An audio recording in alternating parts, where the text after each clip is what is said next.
Hey there, my name is Taryn, and welcome back to the Underdark.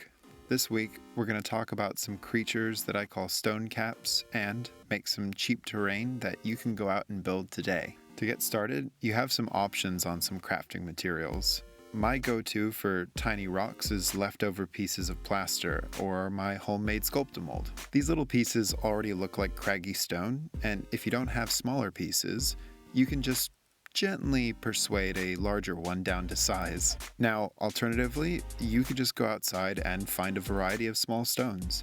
These are totally serviceable for miniature terrain, and with some clever painting, they will be right at home on your table. Finally, I'll also use some tree bark after washing it and baking it in the oven.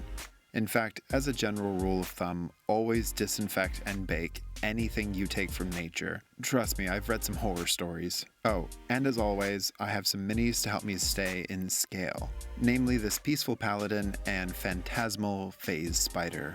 Now, assembling the stone caps is pretty straightforward. All three of our crafting materials respond well to superglue and baking soda. After you tack two pieces together, just apply a little more glue and sodium bicarb to make sure that they're super strong. Also, if you work on top of a plastic lid from, say, a takeaway container, your flatmates will love you forever for not turning your dining room table into an episode of Narcos. Now, you can make these as big as you like, but I've written these creatures as a mishap of the strange magics in the Underdark.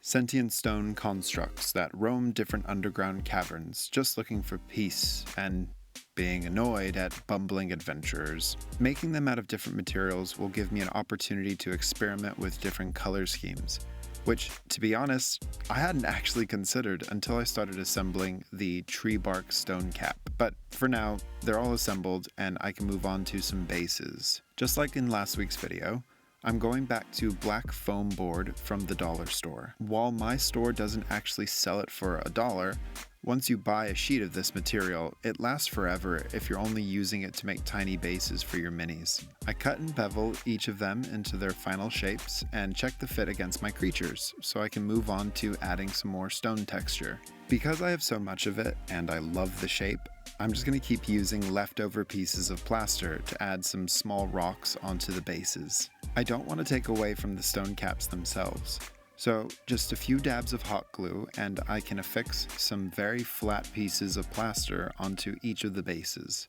before I cover them with PVA and sand to give me my final base texture. Now, to create some stalagmites, or boulders, I'm going to use another cheap material you should be able to find pretty easily: egg carton cardboard. This stuff already has a nice texture to it, which means I can skip a lot of that work later on. And I can easily cut it with a pair of scissors, no crazy tools required. Now, as an aside, I'm all about recycling as much as possible when I make personal projects. And if you haven't already gathered from my previous videos, I try to avoid using things like XPS foam, that pink or blue insulation stuff that's really popular in the hobby.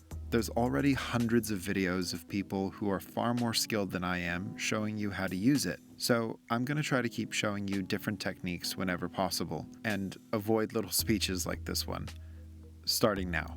Once I have all the stalagmites glued down to their foam board bases, I add in a few small pieces of tree bark for good measure, and cover the bases with more glue and sand. Now, for painting, I ended up running out of gray primer while I was working on these pieces, but everything still got multiple coats of a matte spray varnish just to make sure that all the sand is sealed in place. The first stone cap is sort of a classic rock look with antique white and brown undertones. Then a heavy titanium white over everything to really bleach it.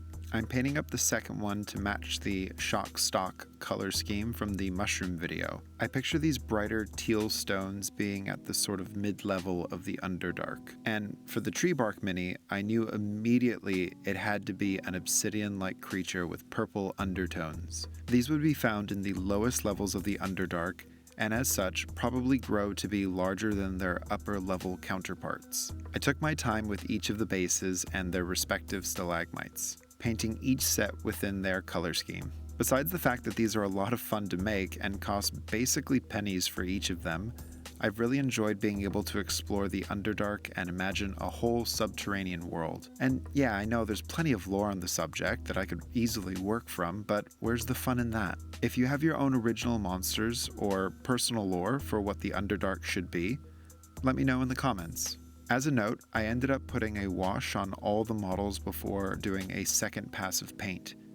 And for final assembly, I used the same superglue from before, placing some on a plastic lid so I could dab up small amounts with a cotton bud.